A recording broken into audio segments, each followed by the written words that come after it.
Yeah, Texans sorry. at the Jets tonight. Here we go. The Jets are still favored by 1.5 points.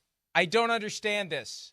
I don't get it. I don't know, other than they're due or some other completely irrational belief in the Jets. I don't see it. They're flat. They're lifeless. They lost to the Patriots, for crying out loud, and they have their second short week of the season.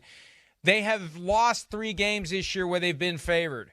They were favored by 7.5 against the Broncos. They lost 10-9, I believe. They were favored by 2 against the Steelers. They lost 37-15. They were favored by 7 at New England, and they lost. They're favored tonight. Hey, crazier things have happened, and maybe they can turn it around. And as Aaron Rodgers says, it's a long season. He's drinking cayenne pepper with water or water with cayenne pepper or whatever. I think you just get mentally beaten down, Jets fan or otherwise, and you see the helmet, you see the players, and you just expect what you've been seeing for the last 5 weeks. The last time they won was the last time they played on Thursday night. Yeah, I mean, that was a while ago. And look, I mean, they didn't trade for Devontae Adams to be this.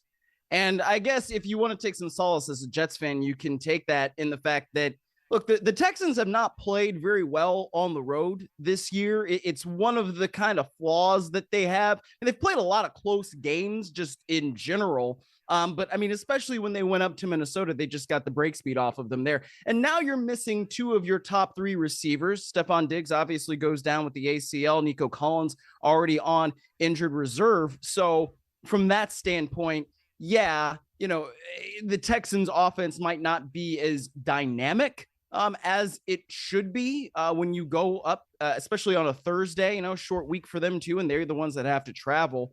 So that's where I guess I can understand in some way why the Jets are favored, but the Jets are not a good team, right?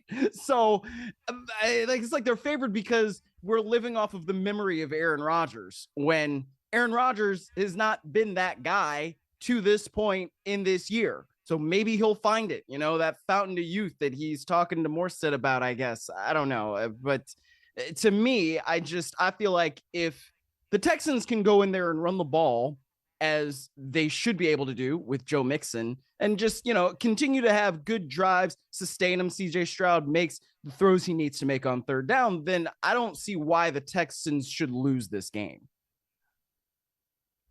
I agree with you completely. And look, they're 6-2. They're in position to compete for the number 1 seed in the conference. And I said before they played the Packers, they've yet to have a true signature road win. They beat the Bengals on the road last year. The Bengals didn't make it to the postseason. They had a chance to win in Baltimore in the division round of the playoffs. First half made it interesting. Second half, Ravens woke up, and that was that. They've lost twice this year. Ugly fashion in Minnesota. Could have beaten the Packers, even though C.J. Stroud had only 86 passing yards.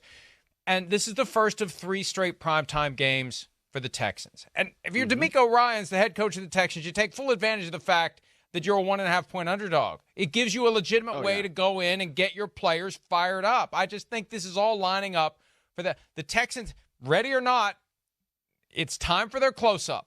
We saw them once earlier this year on Sunday night against the Bears. We're going to see them Thursday night, Jets, Sunday night, Lions, Monday night, Cowboys. 3 straight weeks.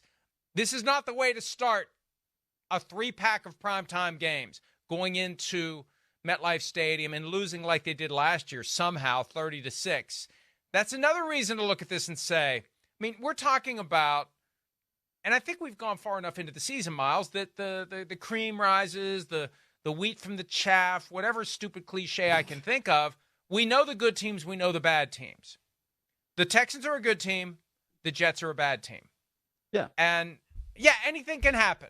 And maybe it'll be an exciting game, and I hope it is. I don't want to sit down in my barn for 3 hours watching a crap game.